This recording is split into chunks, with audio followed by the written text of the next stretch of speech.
Hello, and welcome to the What's Up with the Onyx Path panel here at GenCon Online. This is the first time we're doing something like this, but it promised to be a lot of fun.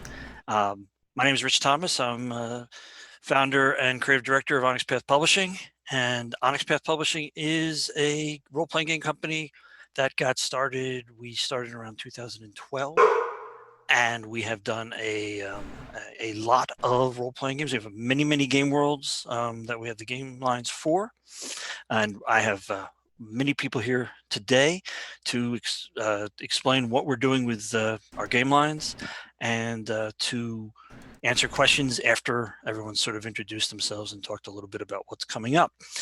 Onyx Path has games that we own ourselves, which we're developing and putting out, such as They Came From Beneath the Sea, and our current follow-up to that, which is They Came From Beyond the Grave. Beyond the grave. Or should it be Beyond the Grave? Because there's an exclamation point at the end. And that is on Kickstarter right now. So if anything you hear today makes that sound interesting, please check it out if you haven't already. We also have Scarred Lands, which was a property that we bought the rights to when I left White Wolf way back in 2012 or 2011, really, and as well as Scion and the Trinity Continuum, which is the Trinity games, which when White Wolf put them out were Aeon. I'm going backwards, or way we published them, Aberrant and Adventure, but we're adding a lot more to those, and we'll be talking a little bit about that as thing goes on. We also have the license from what is Paradox Entertainment, which is where the White Wolf properties have now wound up, and we continue our license with them with the Vampire 5th edition games. We still are putting out some of the 20th anniversary games for World of Darkness that we started, and we have Chronicles of Darkness and Exalted. So I'm sure there's a few other game lines in there like Pugmire and Cavaliers of Mars, which are we've teamed up, partnered up with the creators of those games to put those out, and lots more. So with that, I want to pass the talking stick, or whatever we do in these instances, over to my old friend and cohort in these What's Up panels, Mr. Eddy Webb. Hi, I'm Eddy Webb. I am one of the in-house developers here at Onyx Path. I'm also the creator of Pugmire, and just realizing that Rich and I have been doing these panels for over a decade now, which is mildly terrifying. Back when they were What's Up with White Wolf. Yeah, we did like a couple of White Wolf ones before it became the Onyx Path panels. So yeah, we've been doing this for a while. So it's definitely a different way of doing this, but it is kind of nice to do the old GenCon What's Up panel every year, so that's kind of cool. So I mean, let's start off with the one I just mentioned, Pugmire. That is a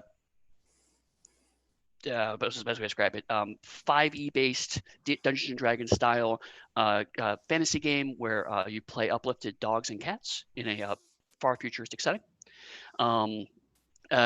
Pugmire and Monarchies of Mao, which is the cat version of the game, Pugmire's dogs. Those are both out and available. But what's coming up is we have just started working on a new supplement. We just released Pirates of Pugmire in print on demand and PDF, so people can buy that if you want to play not only a dog or cat pirate, but also a bird or a lizard. But also, we are still working on Squeaks in the Deep, which is our mice and rat book. And it's also going to not only allow you to play mice and rats, but it talks about the underneath, which kind of connects both Pugmire and the monarchies. So that's going to be really fun. I actually just got all of the drafts in, or just about all the drafts in during this week, so I should be redlining that soon. So that's going to be really, really exciting. The Rat King. Other lines I'm responsible for, let's see, Dystopia Rising Evolution, which is one of our partnerships. That went live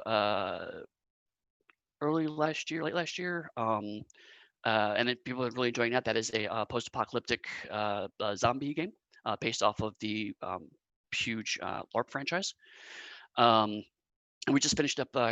We're finishing up the anthology for that, and we got the screen and the books out. So if you want to play that, that's available. We have a quick start for that. The Trinity Continuum is what I'm responsible for, but I'll actually hold off on that and let Danielle talk more about that. But we have some fun stuff with Trinity coming along the lines. She, of course, was totally prepared for me to say that. Scion, which is our game of mythological gods in the modern day. We have Origin, which is kind of our starting book, and then Hero, where you become a more heroic version of that starting character. We are in the process of developing Demigods, so that should be coming out to Kickstarter soon-ish. No dates, but soon. And also we are developing 2 new kind of approaches to Scion, one of which is Scion Dragon, where you can actually play a Scion who's empowered by an ancient dragon. It's much more kind of a espionage feel to the Scion world. And also Masks and Mythos, which is kind of an alternative approach to using the Call of Cthulhu, or sorry, the Cthulhu Mythos concerts. What if you're a Scion of one of those fictional to us gods, and what does that look like if you're actually a child of the elder god? So all of those are kind of in the works. We're getting close to, again, kickstarting some of those. We're still figuring out a strategy for all that, but we'll announce them when we're ready. But those are kind of en route, as it were. And also, I see in the chat, thanks. So I mentioned that I have been doing some extra credits videos as well, so I'm glad you really enjoy those. That's awesome. So I think that's everything on my here. I think, yeah, it's everything on my plate. So since I already mentioned Danielle, I'll move to Danielle and talk about the Trinity Continuum. Excellent. Thank you. I'm so happy to be here. You look I'm so horrified. prepared for this. I am. All scared. So, hi, I'm Danielle. I am the system lead for StoryPath on the Trinity side. So I do a lot of development on all the books for system stuff. Ask me later over drinks about scale. 'Cause Are we having drinks later? Where are we going to go? The Omni? Yes, at the Omni. It's a very long drive. Anyway, so what's going on with Trinity? So we have Anne's out. There's a core book. The core book is set in modern day. It is a kind of you play what are called talents. Talents are just better than normal humans. They're luckier. They're more better. More better. More better. This is why you have an editor. I know. They're human plus a little. They have these special gifts, and they are we call inspired characters because they have a connection to spoiler alert, a trans-dimensional ability to pull luck from what is called flux, which is kind of where dimensions get really kind of weak whenever they're next to each other. I haven't gotten to that part yet. You're spoiling it. Sorry. Oh, anyway, Aeon is set in the far future, about 200 years in the future. It is a kind of transhumanist, post-humanist game where you're playing psionicists. They are called Scions, P-S-I-O-N, not Scion, S-C. Which is not at all confusing. Not at all confusing. Why did we do this to ourselves? It's a legacy. Dark and light, blood dark. Shrug Why did White Wolf emoji. do this to themselves? So anyway, the Aeon is this you playing Scions. There's spacefaring. There's lots of really cool sci-fi plus magic kind of going on in the Aeon world. We have kickstarted Aberrant. Aberrant is set in the near future, so it's set in about, I guess, 10 years in the future. It's like 2020. Right? Yeah. So it's like 8 years in the future now. Somewhere Ian Watson is just screaming, just Oh, yelling. I'm sure. Yeah, he can tell you, he can tell you to the hour. He is, yeah. So Aberrant is kind of our superhero version of the game. You are playing Novas. Novas are empowered characters who are superhuman. They are, instead of just being a little better than human, they are infinitely better than human, to the point where in the future of the game line, not while you're playing Aberrant, but by the time you get to Aeon, the Novas kind of go supernova and get really kind of dangerous and have to get kicked off the planet. And there's a big war called the Aberrant War, which a bunch of people die, and then all the rest of the Novas peace out and go somewhere else in the universe because they're kicked off the planet. And so by the time you get to Aeon, an Aberrant is a bad thing. Where in the Aberrant time period, being a Nova is you're kind of a superhero, but you're also kind of a superstar. A superstar. Yeah, you're a media personality. People are watching you. People are keeping a track of like all the cool things you're doing. People are catching you on their cell phones and streaming you, and maybe you have your own Twitch channel in which you do some cool charity stuff, and some of that is good and some of that is bad, and so the game kind of explores what that's like, and so that's been brought to Kickstarter. It's been successfully funded. I'm pretty sure it's done, like it's in layout or close to being done with layout. We're still doing some actually art direction on Aberrant, but it's in layout and getting last pieces of art. Right. So which is mostly waiting for the art to to come in and giving them comments. So right.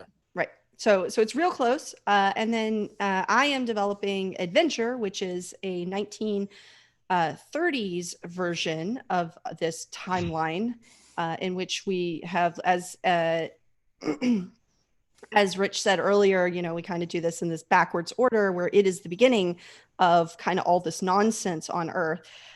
In which you again go back to inspired characters, but instead of just being the normal kind of lucky, like just above human, you also have what we other types of inspired that are proto-nova and proto-scion. So they have abilities that are not necessarily as cool as being a scion or as cool as being a nova, but they are very similar to those abilities. But they are also inspired. And so you play 1930s. The original game, first edition, was set in the 20s, but we moved it forward by about 10 years so that we could explore punching Nazis. Really, yes, the only reason for it. Like I could come up with a bunch of other reasons, but it's really so that you could punch the shit out of Nazis. In terms of fun gameplay, that's probably the primary thing. Yeah. I mean, there are other things we can explore, like we looked at what it's like after this organization's been around for 10 years. It gave us more room to be more inclusive on some fronts. So there are other reasons, but punching Nazis was certainly high on the list. It was really the selling point. So I'm just, it was the reason. That is, I have gotten second drafts in. I'm going through it right now to kind of make things be more cohesive, but it is in really good shape right now. It's going to be a great game. It will eventually also go to Kickstarter, like many of our games do. And then we also, like Rich said, we have some games that are in between these timelines that we are exploring different time points along this continuum. So I think the game that's furthest along right now is Assassins. Assassins is set in modern times, so it is a little more like the core book, but you are playing more of a dark mirror of the core. Yes. Yeah. You're playing members of assassin societies, and you're in the what we call kind of the nighttime world, where the core book would be the daylight world. You are playing instead now kind of the underground, seedy underbelly of the world as an assassin, and it's very inspired by games like Assassin's Creed or movies like John Wick, where there's this big overarching conspiracy of assassin guilds and you're assassins for hire, but also working for some kind of greater purpose. And then the next game that is being worked on that Eddy is actually developing is Anima, and Anima is set in, again, kind of the near future, but it is further out than the Aberrant timeline. So it's about 30 years after the 2084. Yeah, so it's about, well, I say 30 years. It's some years after the Aberrant War. I don't actually, Ian can punch me later for not knowing exactly when the, when the Aberrant War is. But it's after the Aberrant War, after Novas have been kicked out of the world. And so most people are not Novas again. So if you're playing a character, you're again going to be that kind of talent level of character. You're going to be a little more mundane. But you are living in kind of a post-apocalyptic world that is very cyberpunk, essentially. Lots of things have happened. Nations have started to fall apart. Okay. And now, there's this kind of like, cyberpunk dystopian setting in which you're playing in the FSA, which is a fascist state, and you are working against the man, but you're also tapped into a mega MMORPG that is played by most of the population of the world. And as an escape from the dystopian nightmare that they live in, people kind of immerse themselves in this virtual reality game that is a little like most MMORPGs that you're familiar with. And you get to play the game as your MMO character and as your anima character. And there's some, weird, crazy stuff going on in the MMO that is leaking into the real world, and you kind of have to solve problems on both sides. So it is a lit RPG cyberpunk game, which is a mashup that is, in my opinion, like a really cool kind of way to mash those two things up. I'm super excited about this game. Like I could go on forever about it, and I'm not gonna. It is so really instead, I'm just gonna say it's freaking awesome. Look for it. It will probably go to Kickstarter, I'm guessing. I'm not sure what we're doing with Assassins and Anima as far as getting them out. But yes, like Ready Player One, like many other lit RPGs, Sword Art Online, .hack/sign. I mean, man, I could just go on about how many lit RPG style things there are. But anyway, so that's Trinity Continuum so far. So I guess that's it. One of the things I really like about Anima 2 is it brings I think for the first time, pure fantasy game to story path to run. So yes. I think that's going to be very interesting. The even though it's an MMO, you're still immersed in it. It's still you're in this fantasy world. So yes, and it is sorry, go ahead. Oh, no, go ahead. I was going to say that's going to be super interesting to reconcile during Red Lines for Eddy, because I know that you wrote a lot of the fantasy powers, Danielle, like all the stuff that you can do in the game. But I had a free hand to just write what the game was like. And there are probably going to be some places where Eddy's like, no, Dixie, you can't say that because we don't have any mechanics to back it up. Or he may say, Danielle, I need mechanics to back up this. Right, yeah, exactly.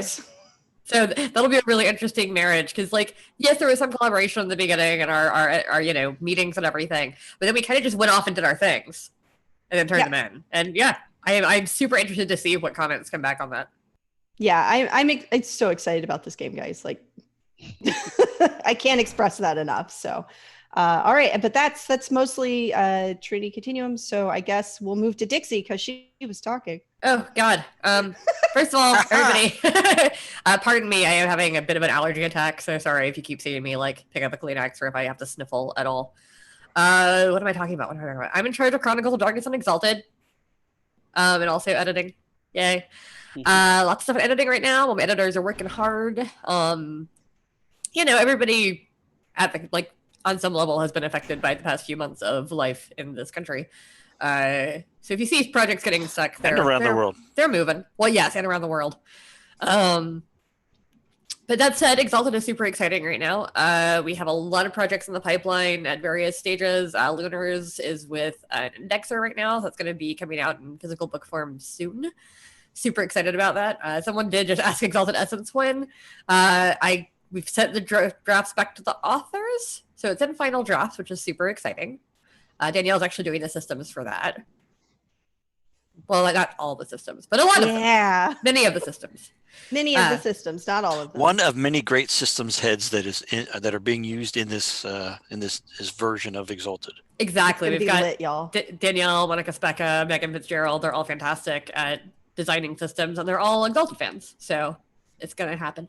As Megan just said in the chat, hi, Megan. We are doing another Essence game on this channel tomorrow night, late-ish. Is it 10 p.m. Eastern? I believe. think. Yeah, late. It is. Yes, 10 p.m. But it's going to be featuring all of the women developers on Exalted Essence. So that's going to be super exciting. Also, really quick, I'm going to interrupt you. A really quick Please plug. do. It is for charity. It's one of the charity streams that Travis set up for this week. It's for the Transgender Law Center, and I have decided that during the stream, whatever gets donated during that stream, I am going to match. Yay! Money wise. So come watch, donate, and make me spend a bunch of money on a charity. Also, some people are putting together various donations to make us do things like draw cast marks on our heads, and Monica will be wearing a funny hat. Anybody need a bear head? You do have a bear head. It might get more ridiculous as the game goes on. All I know right now is that I have requested to play a lunar that can turn into a bat. Because I figure that's my true calling in Exalted. But I've got a bat headband suitsy. somewhere. I should dig it up. Just like put little bat wings on my head. Yeah, so that's going to be super fun. Awesome. Gosh, there's so much Exalted going on. I'm on Benadryl, y'all. Oh. Now you're muted. And you're muted. Good job, Zoom. And you're Anyway, I was trying to say, I'm on some Benadryl, so sorry if I'm a little loopy with it. No, I think you're doing good. Gosh, so yeah, we have Across the Eight Directions getting worked on. I'm really excited for that one. We have Exigence. So that's awesome. I love how all my Exalted team is like in the stream trying to help me out. They're all like, there's other stuff. They're like, you're working on this stuff. We are finishing up the compilation for 100 Devils Night Parade and Adversaries of the Righteous. It's going to include a lot of villains you have not seen yet, and and enemies and allies for your game, which is super cool. We've still got a little bit of fiction coming out, and Crucible of Legend, the Exalted Player's Guide, is up for approval right now, and I'm very excited about that one. It covers a lot of things, both how to various ways of playing the game, a lot of storyteller advice, because we didn't really have a storyteller advice chapter in the 3rd edition core, so we just made a whole book out of it instead. And also things like, naming conventions for different kinds of exalts, just like lots of nice little advice and information. I'm super excited to see that once it starts going out to folks. Because, yeah, that one's nearing completion as well. We have a couple of companion books coming out, just all kinds of cool stuff. Heirs to the Shogunate is with editor right now, so yeah, cattail. Danielle has a cattail on her face. That's exciting. Go it across. Except now it's just sitting there. Yeah. So that is where Exalted is. Chronicles, we have a few more projects coming out. We're releasing the Changeling compilation for Dark Heroes 2, which is really cool. We have Dark Heroes 2 on the way, which I love, Bleh, can't talk. We have Contagion Chronicle coming up. We have Mummy the Curse 2E coming up. We have a bunch of books that are just kind of rolling toward the finish line right now. And then a couple of side books too. I know that people are anxious to know about some of the Changeling and Mage books that we've talked about, and we will announce all of those as soon as they are actually rolling. But because those are books people want. But we've had a couple Mage books and a couple Changeling books come out recently, and I'm really excited about those as well. And like I said, plus all the kind of cores. I really am looking forward to Contagion Chronicle and its stretch goals, and also Hunter 2E coming out and its stretch goals. So a lot of cool Chronicles news. Lots. And I guess I'm going to throw it to Matthew, who hasn't talked yet. Hello. Uncharacteristically silent. Nello. I've been very respectful of my fellow panelists, but now that I have the spotlight, fuck them. I'm gonna say, this is the one time I want you to interrupt me, because I keep sniffling. Also, my cat has also appeared just now, so. So yes, I've been busy at work across the World of Darkness, and they came from games along with a couple of others here and there. And we'll cover World of Darkness first. So I'm the in-house developer at Onyx Path that oversees all of the World of Darkness games. Obviously, primarily, we're dealing with Vampire the Masquerade 5th edition, as it's the newest edition of any of the World of Darkness games right now. But we also have a bunch of Mage the Ascension 20th anniversary projects coming up, as well as Ghost Hunters, which acts as a kind of Mortals World of Darkness game, but also has some strong ties to Wraith the Oblivion. So if you've been waiting for another Wraith 20 book, that will hopefully scratch that itch. We, as Rich pointed out, currently have They Came From Beyond the Grave, currently on Kickstarter. And that and They Came From Beneath the Sea and its assorted source books have all been written or developed in the last few years, but Beyond the Grave is something I've had a great deal of fun with, and it seems everyone who's backed it on Kickstarter so far is really enjoying as well. There's been a lot of positive buzz about it and a lot of actual plays going on already just using the manuscript, which is very heartening to see. So thank you very much, everyone, supporting us on that. Well, what's it about, Matthew? What is it I don't about, get it. Rich? So They Came From Beyond the Grave is a tabletop role-playing game in which you play the characters, the protagonists, in a Hammer horror-esque 1970s set horror movie. Could also be Victorian era, or 19th century, could be anywhere in the globe, really. Although I would say this game has a more I guess, British feel than Beneath the Sea, which was very 1950s Americana feel.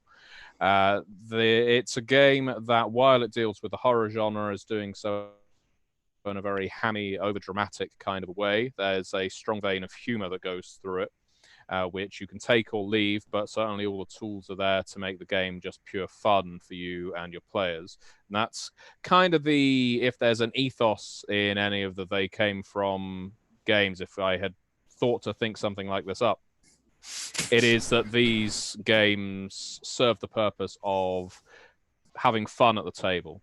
They're not designed for deep introspection. They're not designed for much reflection.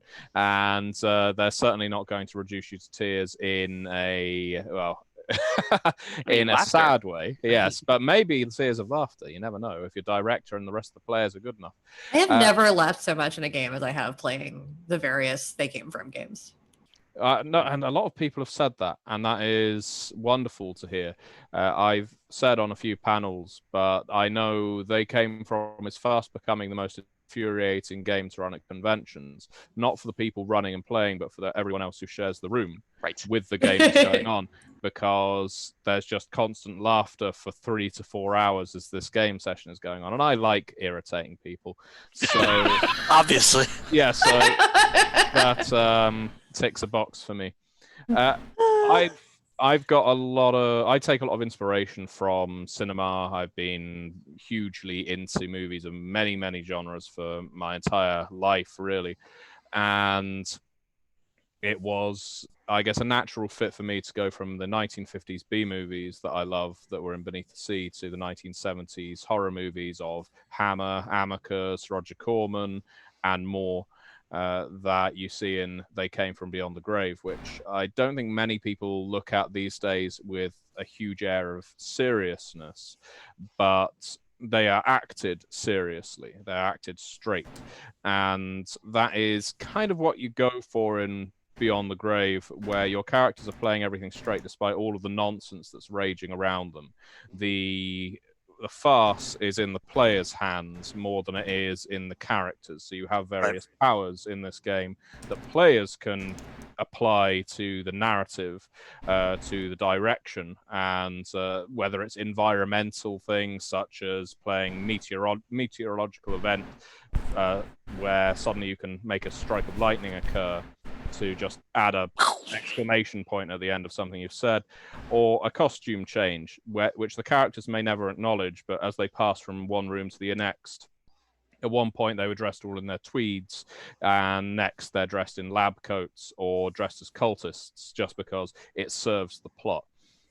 That's the kind of thing we go for in They Came From. It's very meta, and it's one of very few games where meta gaming is a positive thing. It's something you It's really, rewarded. exactly, yeah. The more you do it, the more fun it is. So cycling back round to World of Darkness, as mentioned, I'm working on a bunch of Vampire the Masquerade books right now. I'll let Travis talk about the Mage of the Ascension ones, most of the Mage of the Ascension ones shortly. And Danielle, in fact, as well, was on Technocracy Reloaded. Danielle. What? I was? Yeah, fancy that. But before that, Vampire the Masquerade is obviously a lot of people's favorite game, and it's always a joy and an honor to be able to sort of captain that ship. And we've got a lot of V5 books in the works. Let the Streets Run Red, which is our big Chronicle book for Chicago by Night, 4 separate stories. That's nearing the end of layout now, so that's nice. So you should probably see that one next out of all of our V5 books, I imagine.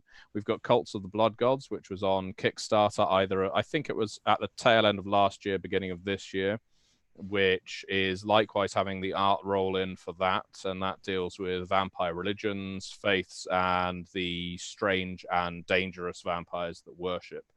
You also have 3 What stretch clan? goals. Oh, and the Hecata, of course. Clan Giovanni are reintroduced into Vampire the Masquerade in Cults of the Blood Gods as the Hecata, the many-headed or 3-faced god or goddess, because the Hecata are comprised of 3 faces of death or more. In the Giovanni, the Cappadocians / Harbingers, and the Samedi. But although you also have the Lamia, the Nagaraja, they're all dealt with in there. Just to confuse things. There aren't many gods with 5 heads, so Hecata was the best you're going to get. We also have, the 3 stretch goals for Cults of the Blood Gods, which is available on Backer Kit right now to pre-order.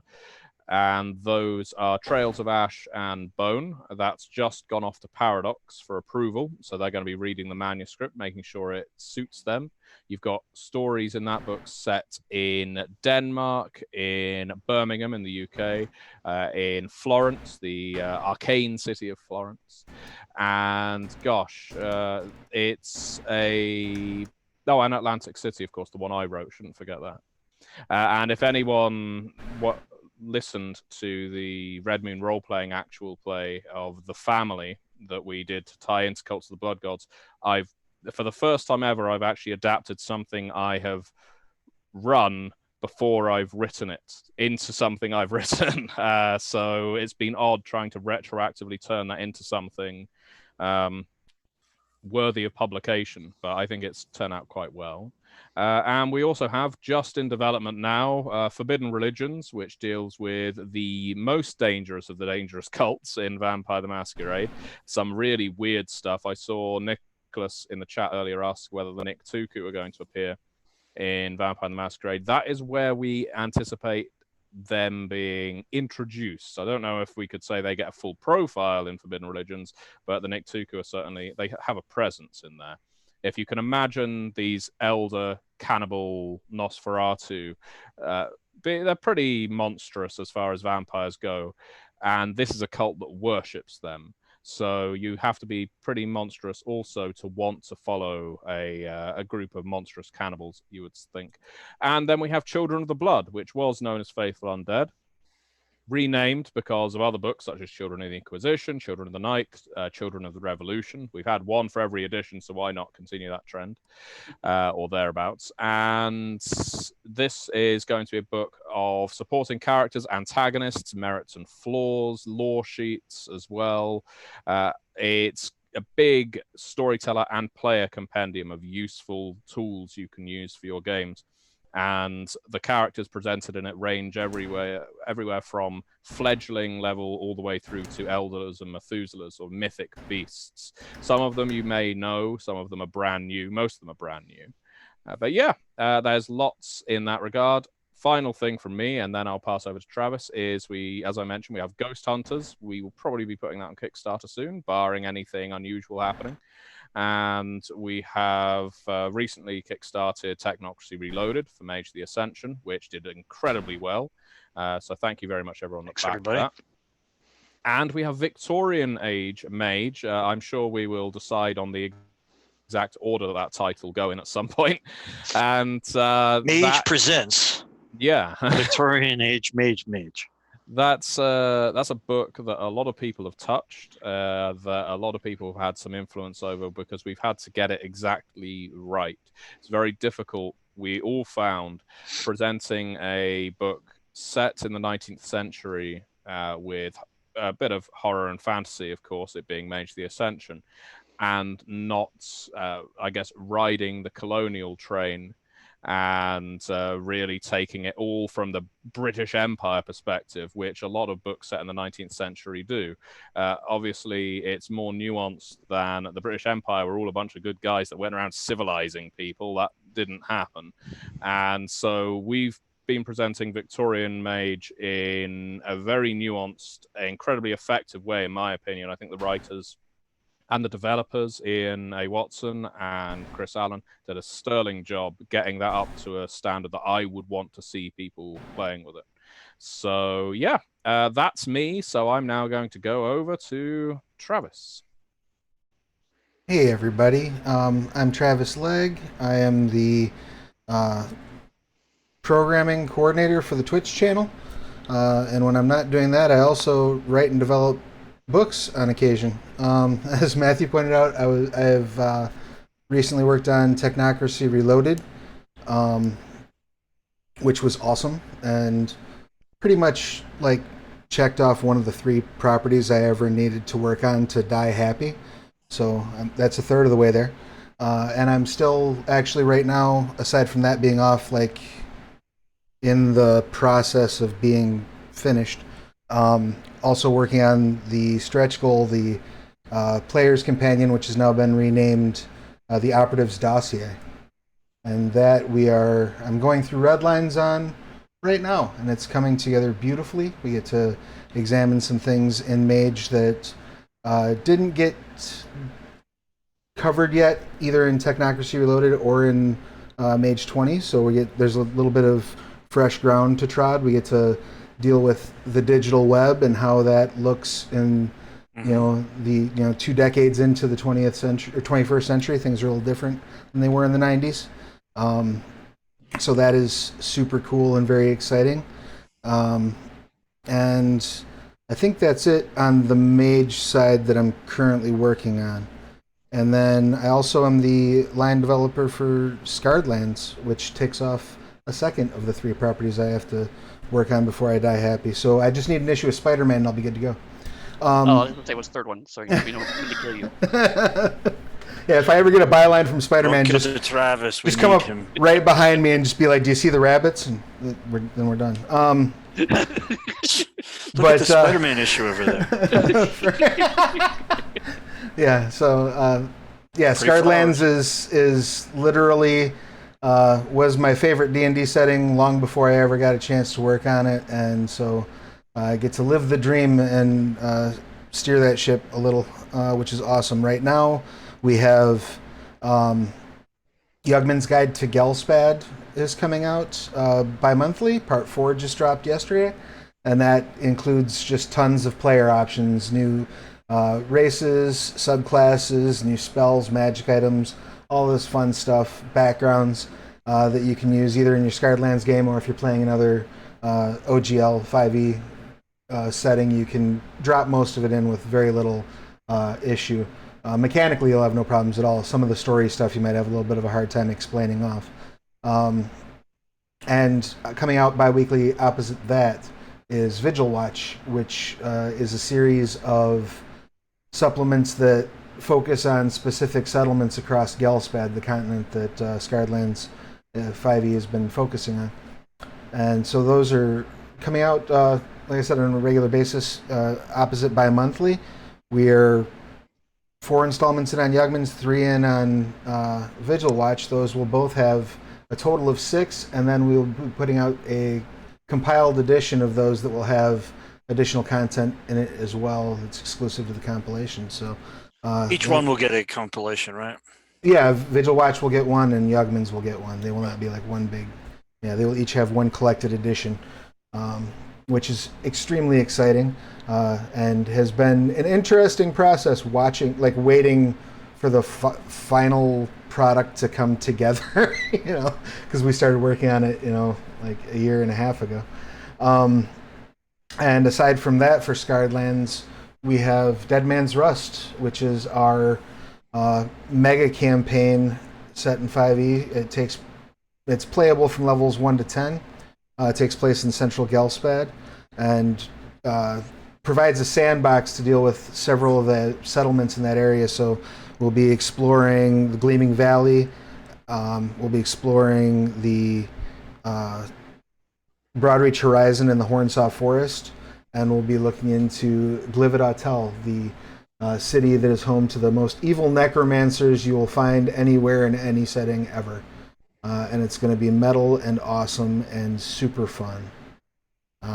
I think that's it for what's in the works on Scarred Lands. Sounds good. Yeah, that's a lot of stuff. And then I've also just had the great fortune of being able to write on some of these awesome books that everybody's been talking about. I got to work on Squeaks of the Deep, which I'm super excited for you to see how that's turning out. It's going to be so good. Squeaks. I'm so excited about it. Oh, please watch for that. It's so good. Yeah, so I think that with that, I'll pass it back over to Rich, but I think we're going to open it up for questions, or was there something else you wanted to cover? Travis, why don't, if you can, why don't you start feeding us some questions, and I'll start the question period with a little silver bell. Excellent. You rang the bell, we came. Yeah. So sucks all the good ideas from good people and gives them to me. The first question I'm going to ring of the bell. First question I'm going to ask is because it is absolutely relevant. Is someone asks, this may not be relevant, but how's everyone doing? Hanging in there. How are you? As well as one might expect. Doing our best. Given the simultaneous apocalypses. Cock-a-hoop, I think, is the term right now. I am cock-a-hoop. Is that the term? Where? I can tell who doesn't listen to the podcast. I don't remember that. What did you talk about that? You don't remember the entire cock-a-hoop debacle where Matthew said he was cock-a-hoop, and I was like, what the fuck is that? Yes, for those of you who don't know, we have a weekly podcast called the Onyx Pathcast where we talk about Onyx Path games, but more often than not, go into wild digressions for half an hour at a time and talk about things like cock-a-hoop. I do not remember that, sorry. According to Google Dictionary, cock-a-hoop is extremely and obviously pleased, especially about an achievement. Its origins are in English, mid-17th century, from the phrase set cock a hoop, apparently denoting the action of turning on the tap and allowing liquor to flow. For a moment, I wasn't sure we could say that on Twitch. Well, remember, we mean it in a good way. I am farty horns. And I listen to you every week, Dixie. I know. That's why I don't remember confused. this. I don't remember our episodes either. It's to be fair, we've had over 100 of them. You're bound. I've forgotten most of them. So every now and then, one of us will be like, "Have I talked about this on the podcast?" And I'm like, "Maybe. I don't know."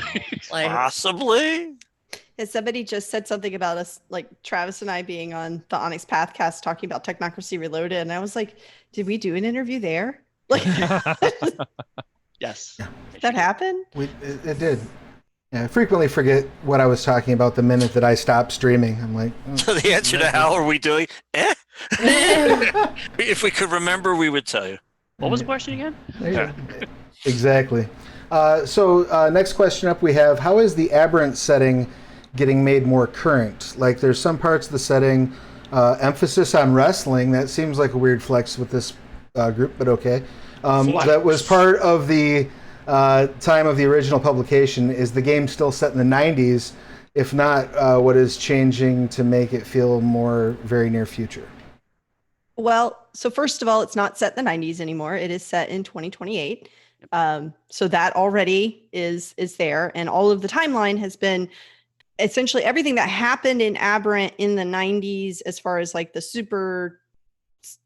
supernatural stuff, like Nova eruptions. Oh wow! Nova explosions is very different. Oh no, they exploded. What a terrible superpower. It worked once, really well. Really well. I explode when I die. That's my superpower.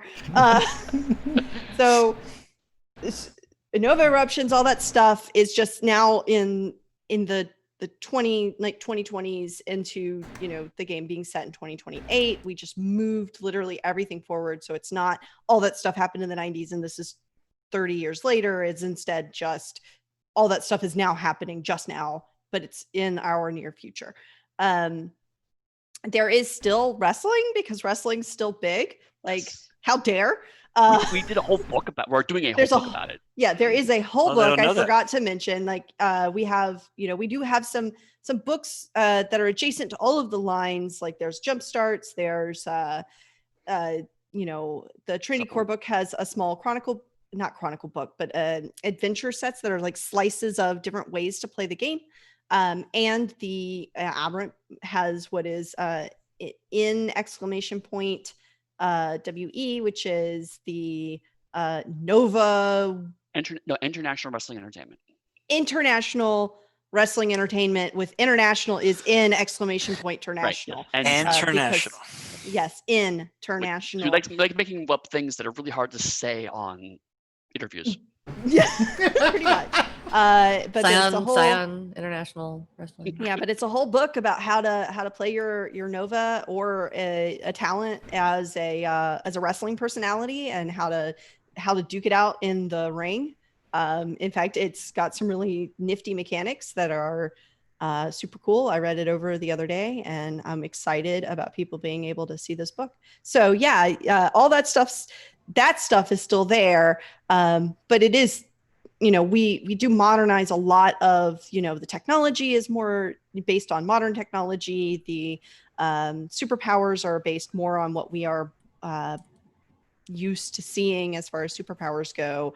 And so the setting has been modernized just by setting it in a future time period. Yeah. So, Steve Kenson, who worked in the book, he described it as much more influenced by like the Marvel Cinematic Universe, for example. But there was not really as much language around how to do a modernistic superhero setting when Adam first came out. Now we have this cinematic language we can then crib from.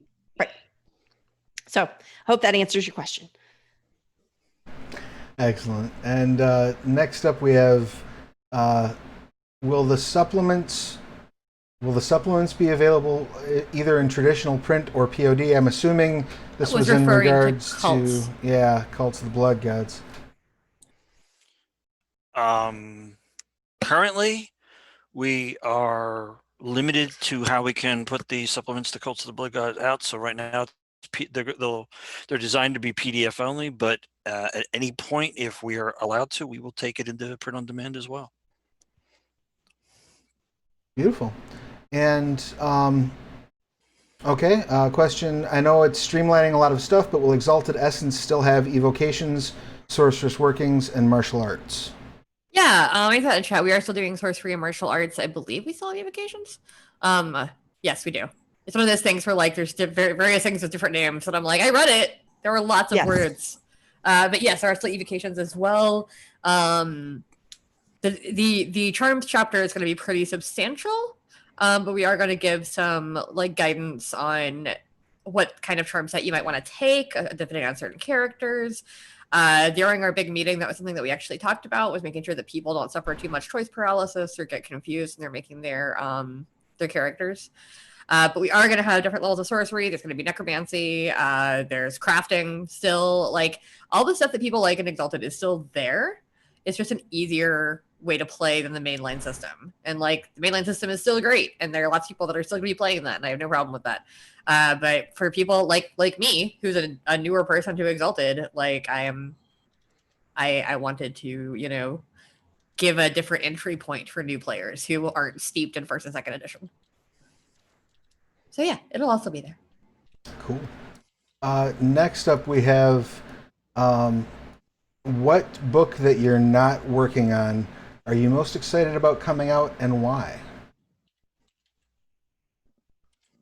I would assume that means of our own, like from within Onyx Path. Yes, let's keep it to that. I mean, you know, we've got a whole other convention hear Right, the- yeah. It's So They're doing Hey. other panels for those. All that of, stuff. of, Yeah. of games I'm not working on, I mentioned this in the chat, but I think Assassins is the one that is very exciting to me. I love a lot of media that has assassins as protagonists. For whatever reason, it's always just fun. It's it's usually a bit of insight into a cool, dark setting, and I just can't wait to play characters like that in the Trinity Continuum. So I'm really looking forward to that one. Gonna be badass. I'm looking forward to Squeaks in the Deep. I don't know if you know, but I love rats, and mice are okay. Actually, mice are little bastards. Fuck them. But I love rats. Okay. And Just tell us how you really though. feel. like mice are cute, like over there. Like that's the only time they're good. You When they're sound not- just like a rat right now. Yeah. Well, I love They're- rats, so They're a little rude to mice. yeah. Well, they Damn. should be because mice are awful. Sorry. Wow. Not sorry. Well, That- now you've offended all the mice who have Like I jumped have- on Zoom I to spent- watch us. Yes, I know. I've spent many, many years working with both mice and rats, and I can tell you definitively, rats are amazing and mice are little bastards. Yeah, see, Sure. what a mice. For me, honestly, there's a lot of them. There's a lot of cool stuff coming, but I'm really interested to try out Legend Lore, which is a game we haven't had a chance to talk about yet. Legend Lore is a 5e source book. It was developed by Steffi Devan, based off of a comic book that's being circulated by Caliber Comics, where people from our world get sucked into a fantasy world, and so you get to play yourself as a character in this fantasy world, and it has bits and pieces of modern technology as well coming in. We had just had the Kickstarter for that a couple months ago. It did pretty well, and so I'm really excited to see kind of how that turns out, because it's a really cool concept, and I think a neat hook for 5e style gaming. Cool. Dixie? God, this is so hard. I'm looking forward to, like, it's hard for two reasons. It's hard, one, because I like all the stuff I work on, but also I work on everything on some level because I edit. So there's not a line that I'm not like poking at a little bit. But I am looking forward to Victorian Age Mage, just because I do love the Victorian era. Even though it is one of my lines, Matthew developed this book. I'm looking forward to Mummy 2nd edition, just because I think that the playing out of time thing is really cool. And even though I am like the Chronicles over person, I haven't read through the whole book yet, and I'm not editing it, so it's not the one that I'm directly touching all the time. That's gonna be really cool. And then of course, although they came from various stretch goals and monsters and stuff, are really exciting, just because I love they came from. Cool. What about you, Rich? What's your favorite? Who's your favorite kid? Yeah. I love these questions. You know that. Well, I mean, I'm really, even though I played a beta test for Essence, Exalted Essence, I'm actually really, really interested to see how that thing finally arrives and the decisions that our crew have made to make it work, because it's a really interesting developmental and writing project to take an existing thing and get to its core, get to its essence, and make it, still hooked in and still playable for people who understand Exalted. So that's something I'm really, really excited about. And also Anima is something that I'm really also looking forward to as well, because it is such a cool combination of the things, and they're not just slammed together willy-nilly, like, hey, what if we took pickles and jammed that in with peanut butter? What do you think about that? It's much more of a, both of the settings that you can play in are outgrowths of this incredibly dystopian future situation. So how do you respond to that? How do you react to it? A lot of people, I'm going to try to do what I need to do, but I'm going to get home and I'm going to get myself into this MMO where I can, actually fight bad things and gather treasure and stuff. And then there's the people who go, no, I don't want to, I'm not dealing with it that way. I'm going right out there and I'm dealing with this society in a very, very cyberpunk, into those mean streets we go sort of thing. So I think both those things are really exciting. And Uh-oh. I'm also really looking forward to when we put this on sale. Ooh, Mysteries nice. of the World, Design Companion. What? A physical copy? I just got that today. I haven't even, other than look at my symbols, I didn't even read through this yet. So I don't know if, I think it's good and we should be able to put it on sale pretty soon, but I still got to go through it and make sure there wasn't any weird things that happened with the printing. Grabby hands. I can't put it. Well, actually, your hands might be able to reach through and get. Like, I got little tiny hands. Yeah, and also through the dimensions, they're fading in and out. Disappearing. But yeah, so I'd actually like to hear what people have to say about that once it hits the streets, because it's really sweet material in there. It's really some great stuff. Indeed. Awesome. And for me, I'd say probably Anima as well, and for all the reasons that everybody else has said. It sounds super amazing. And we're coming close. We got about 4 minutes left, so I got one more set of questions, and this for Eddy. Are there any plans to produce more stuff for the Fetch Quest board game? And is there a book in mind for the Badger tribes? Playable otters are what our house needs. So the first answer is I have. Well, the answer to both of them technically is I have notes on both those projects. For Fetch Quest, honestly, it's been a case of the sales not been as great as I had hoped. So I kind of want to go for a while to see if it picks up, and then does better. Then maybe we'll do more stuff for it. Frankly, it was something that I wanted to try. That Rich was like, "Yeah, sure, let's try a card game." We haven't really done a lot of those. We'd only done one before that, so it was a bit of an experiment, and it worked okay, but not as great as I had hoped. So with all the other potential Pugmire projects I can do, I kind of want to focus on other things and move those elements forward before I come back and look at Fetch Quest again. So maybe we'll see how things go.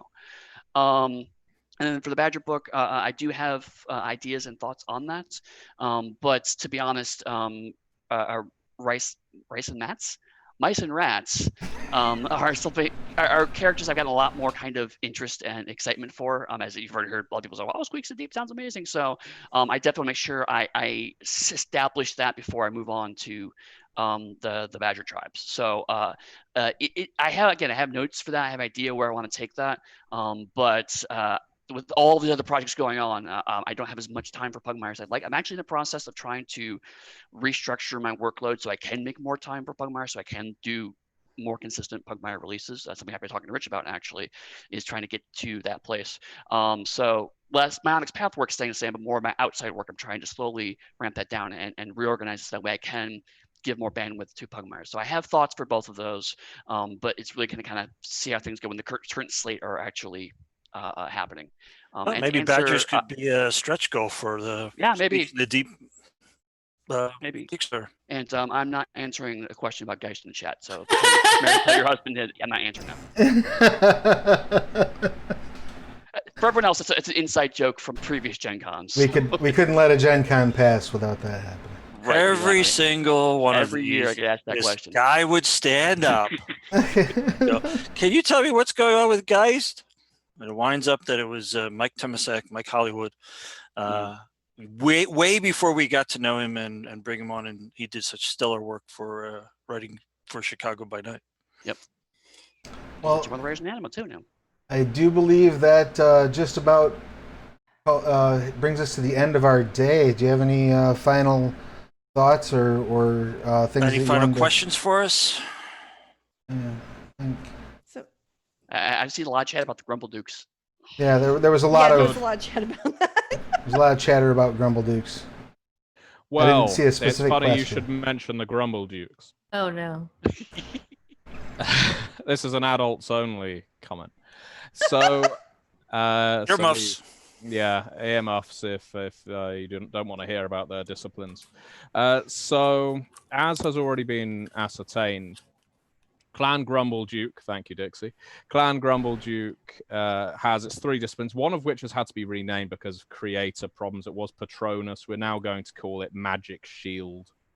It's there's problems there. They have Levitate, of course, which is everyone's favorite discipline. Everyone just loves going up and down as a Grumble Duke. You can only go straight up and down, right? Yeah. You can't go side to side. No, it's they're the Elevator Clan. Unfortunately, their clan founder lost his head in a ceiling fan, and that's a big part of the meta plot. And some say that the ceiling fan was put there by his rival in Clan von Vandervon. But again, that's another story. And their third discipline is Analingus.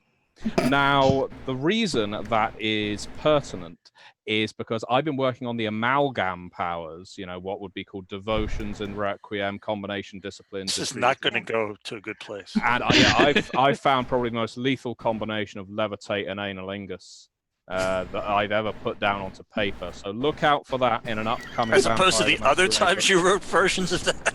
Well, I found that one. There's playtesting involved, Rich. There's 2 times. I mean, the one that goes down isn't nearly as bad as the one that goes up. Well, that's what I found as well. It's all about the playtesting. If you have the balance wrong and you have 4 dots of levitate and 1 dot of analingus, it's really not what you want. Quit saying analingus.